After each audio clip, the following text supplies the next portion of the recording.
c'est Manu Militari d'Haïti. Donc c'est une histoire qui est belle, c'est une histoire épique que nous devons étudier. Et il est nécessaire de faire des exposés sur Haïti, parce que si les gens étudiaient cette histoire, je pense que les Haïtiens gagneraient en respectabilité. Mais justement, pourquoi nous, Caribéens, nous avons une méconnaissance de l'histoire d'Haïti?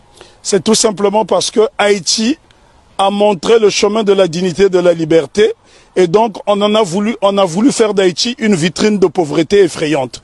Puisque aujourd'hui, lorsqu'on parle d'Haïti, on fait référence à la pauvreté, mais on oublie que Haïti a été la colonie française la plus prospère de la Caraïbe. À elle seule, elle procurait plus des 3/4 de la production sucrière. Ce sont là des choses qu'on doit savoir, d'autant plus que la métropole française considérait Haïti comme la perle des Antilles. Mais comment expliquer que ce bout de terre africaine dans l'océan est devenu subitement une vitrine de pauvreté effrayante?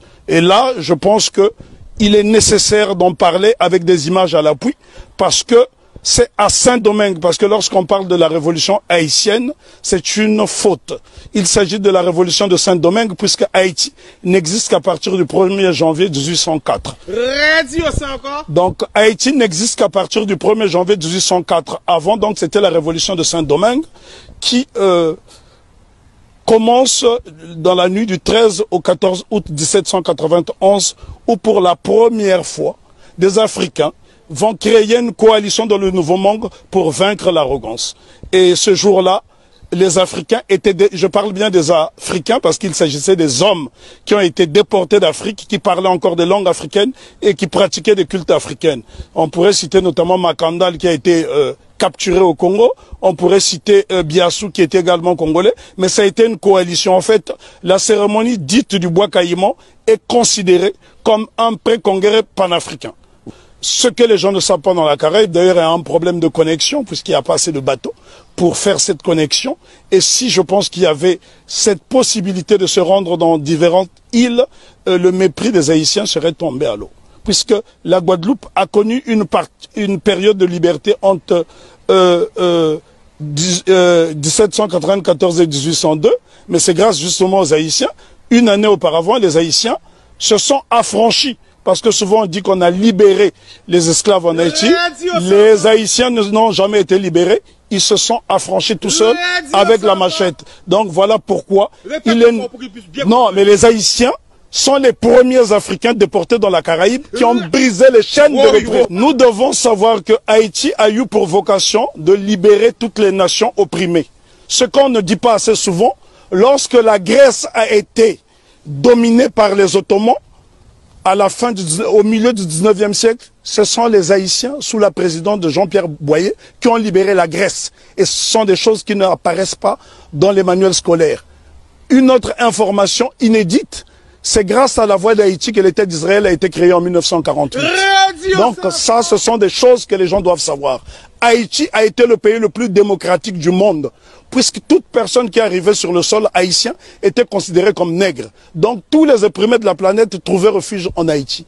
Et ce pays est devenu aujourd'hui une vitrine effrayante de la pauvreté. Je suis obligé d'insister sur le mot de vitrine parce qu'il a subi un blocus qu'aucune nation n'avait subi.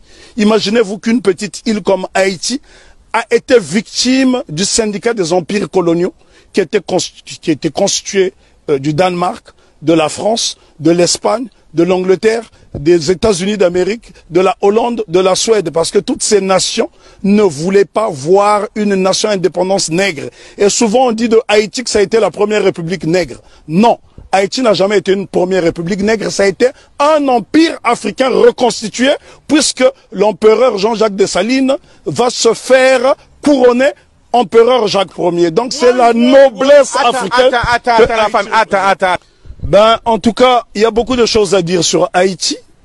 Haïti est un modèle de fierté et de dignité. Ce sont les Haïtiens qui ont montré à la race noire tout entière ce que c'est que la dignité. Pour la bonne et simple raison, c'est en 93 ans après la révolution de Saint-Domingue, celle-ci va inspirer les Éthiopiens qui vont être conseillés par un digne fils d'Haïti du nom de Benito Sylvain, qui sera élevé au titre de jazz match par l'empereur Ménélique II.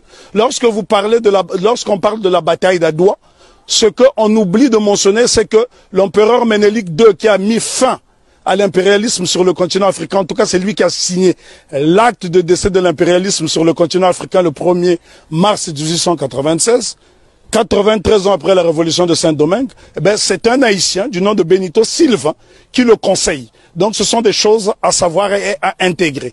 Je souffre de voir que les Haïtiens sont la risée du monde dans la Caraïbe, alors qu'ils sont ceux qui nous ont montré la voie de la rédemption. Donc respect, big respect à Haïti. En tout cas, je me sens haïtien. Moi aussi. Alors pourquoi justement nous avons, nous tout près comme ça d'Haïti, on a cette méconnaissance de l'histoire?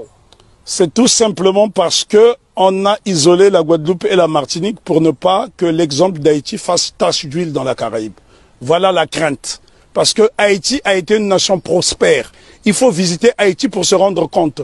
Lorsque vous voyez Haïti, Haïti est avant tout le symbole du panafricanisme, puisque le second chef d'État d'Haïti, c'est l'empereur, plutôt le roi Henri Christophe, qui était originaire de Grenade. Donc Haïti a eu pour chef d'État un homme de la Grenade et qui a été l'un des principaux bâtisseurs, qui a créé le Palais de la Monnaie, qui a bâti 15 châteaux, qui a bâti 4 forteresses, notamment la citadelle Henri, qui est le plus grand fort des Amériques. Et ce bâtiment est tellement beau qu'il faut le voir depuis le ciel pour en apprécier, pour apprécier l'ouvrage d'art que c'est.